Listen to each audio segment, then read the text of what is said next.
Alright guys, Urban Ranger here. I'm in my tent, camping out. Temperature is about 40 degrees Fahrenheit. Wind speed seems to be about 9 miles per hour with 15 mile per hour gusts coming in from the southwest. And I've got my tent set up. As you can hear the wind, I am gonna get some sleep. I've already eaten. I'm kind of stealth camping, and I'm at a location not far from our apartment actually, and I'm gonna spend the night. I'm gonna wake up to some rain, we'll see, and hopefully this sleep mat that I have from Thermarest will keep me warm, as well as my other sleeping gear. So I will see you guys in the morning, bright and early. Urban Ranger out.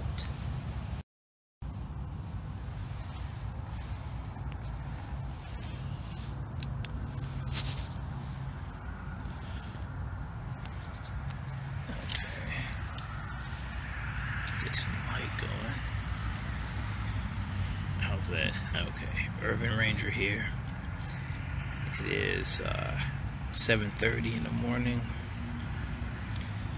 and I am up. Slept pretty good considering. I've stressed out the comfortability of my sleep system. So overnight temperatures were supposed to be in the 40s, but my thermometer is saying that it's actually 34 degrees, and that's in the tent. I can't imagine what it is outside. Probably a good 2 or 3 degrees lower than that. Probably in the 30s out there. But in a tent, it's pretty. It was really windy throughout the night. Gusts of wind up to 25 miles per hour. I'm in a 3-season tent, so luckily that went well. I could have staked it out a little better, but no complaints, because the walls are kind of in on me. But anyway, I survived the night. Yeah, no problem. Got in here at about 10:30 after setting the tent up and everything. And like I said, the sleep system, I really stressed it. It was slightly chilly, slightly uncomfortable in certain spots. Not, all over. Like, my feet down in the foot box of the sleeping bag. Yeah, it got a little nippy, and maybe around my back.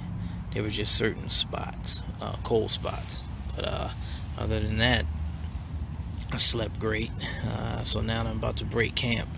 The sun's coming up, and I want to be in the house before any people come by, because I'm in a pretty not a public area, but I'm in a slightly moderate traffic area. People cut through here, so this is technically a stealth camp out.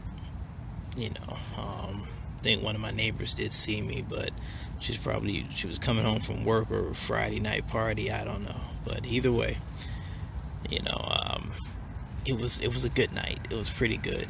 I only wish I could make some coffee, but I'll have to do that when I get in the house. So alright guys, thanks for joining me. I'm going to take some shots. Hopefully my batteries didn't drain. Also have finally got a chance to test out in the field a new device I've gotten, and I'll show you that as soon as I get a chance. But it's already been reviewed by a great YouTuber, and I'll get into all of that later. Let me pack up and get out of here. So spent the night outside. Temperatures in mid to low 30s, and did pretty well. I don't have a 0-degree bag. I'm just using a bag that's rated for 40 degrees and a liner inside of that, and it got me through. So always be a master of your environment. Thanks, guys. Well, here's my camp.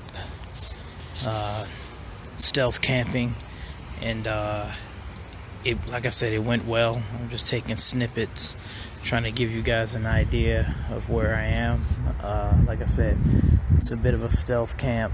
I am around, I'm still in the back of my complex where I live. I staked the tent out pretty good. Looks like I lost one of the guy lines. You can see that wind is coming in. That wind was pouring in and caving my walls in last night, so I'll guy it out tighter next time.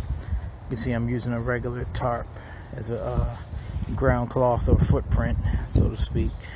And like I said, it went well. No complaints. I enjoyed it.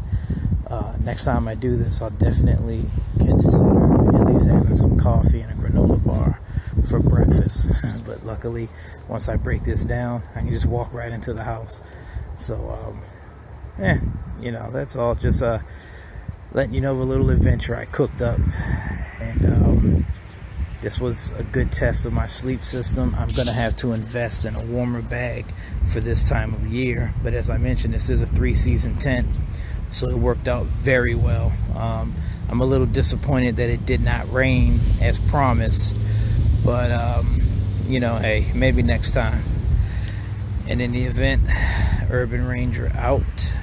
Thanks for joining me. Rate, subscribe, and remember to always be a master of your environment. Also, the power pack that I use, the RAV power pack, I'll be demoing that.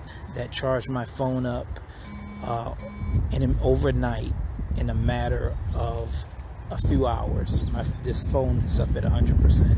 And I'm in a spot where I did my stealth camp the other day, and I wanted to show you guys some pictures of the RAV power pack that I have gotten. Like I said, it charged my phone up overnight. It's very rugged. I've dropped it a few times. It charged my phone, like I said, within about 2 or 3 hours. This phone was at full power. I'm using a Kyocera Door 4. I'm not a reviewer, but it's charging from the sun. I already have it at full capacity, so other than that, either way, this is the device I used in my tent that night. And just to let you know, it's, like I said, it's pretty durable. I just threw it out in the snow just to give you guys a quick visual on it, what it looks like. Definitely check out Ben's channel, Living Survival, and thanks again for tuning in. I'm going to splice this into the video, my after action report of the stealth campout. So anyway, thanks for watching, and enjoy the rest of the video. So that's a great device. Thanks for recommending it, Ben, over at Living Survival. Check his channel out. I'll link it in the description. But you probably already know about him anyway. So I'm going to go in and get some coffee, and thanks for tuning in. Urban Ranger out.